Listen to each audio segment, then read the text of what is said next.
Presidente, senhores membros do Governo, senhoras e senhores deputados, no dia em que os partidos da maioria PSD e CDS-PP se preparam para aprovar o maior aumento fiscal de que há memória no nosso país, no dia em que a maioria se prepara para obrigar as câmaras municipais a ter de pedir autorização ao Sr. Ministro das Finanças para poderem contratar pessoal para os seus municípios, no dia em que a maioria se prepara para dar luz verde ao maior despedimento coletivo de todos os tempos, com a dispensa de mais uns bons milhares de trabalhadores da administração pública, no dia em que a maioria dá mais um passo para agravar a injustiça fiscal, impondo uma violentíssima carga fiscal sobre os rendimentos do trabalho, continuando a poupar os rendimentos do capital, os Verdes avocam duas das suas propostas para debate neste plenário. A primeira refere-se ao Estatuto dos Benefícios Fiscais.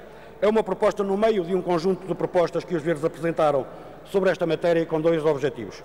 Por um lado, com o objetivo de promover a justiça fiscal e, por outro, com o objetivo de dar cumprimento à decisão do Tribunal Constitucional na parte que se refere ao equilíbrio que deve existir entre a carga fiscal imposta aos rendimentos do trabalho e a carga fiscal imposta aos rendimentos do capital.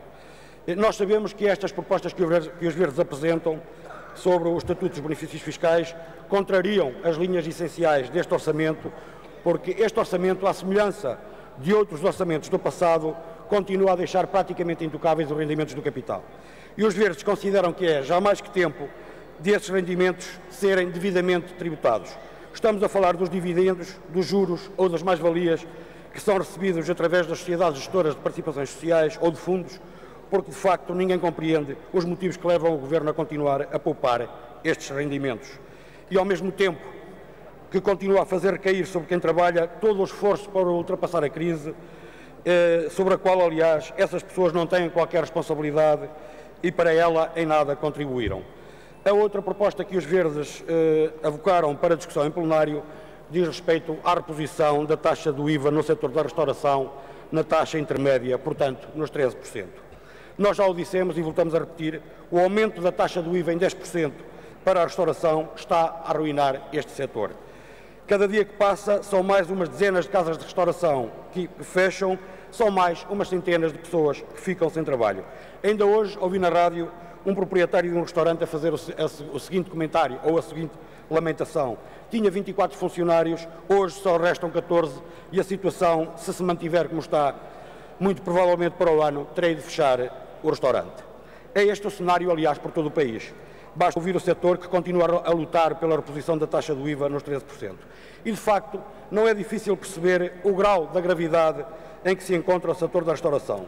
Um ano com a taxa a 23%, por decisão da maioria PSD, CDS, PP, e os resultados são estes. Encerram milhares e milhares de casas de restauração. Milhares e milhares de pessoas ficam sem trabalho neste setor. E há até menos receitas para o Estado. Porque ontem o Sr. Secretário de Estado dizia que aumentou 106% a verba do IVA na restauração. Ó Sr. Secretário de Estado, 2 e 2 só são 5 quando a conta está errada. Basta olhar para o país, Sr. Secretário de Estado. E, portanto, não há nenhuma razão, na nossa perspectiva, para continuar a teimar neste aumento do IVA na restauração em 10 pontos percentuais. E aquilo que se exige é que a maioria PSD, CDS, PP dê um sinal de alguma responsabilidade nesta matéria e vote a favor da proposta dos Verdes para que a taxa do IVA na restauração volte à taxa intermédia, ou seja, nos 13%. Muito obrigado.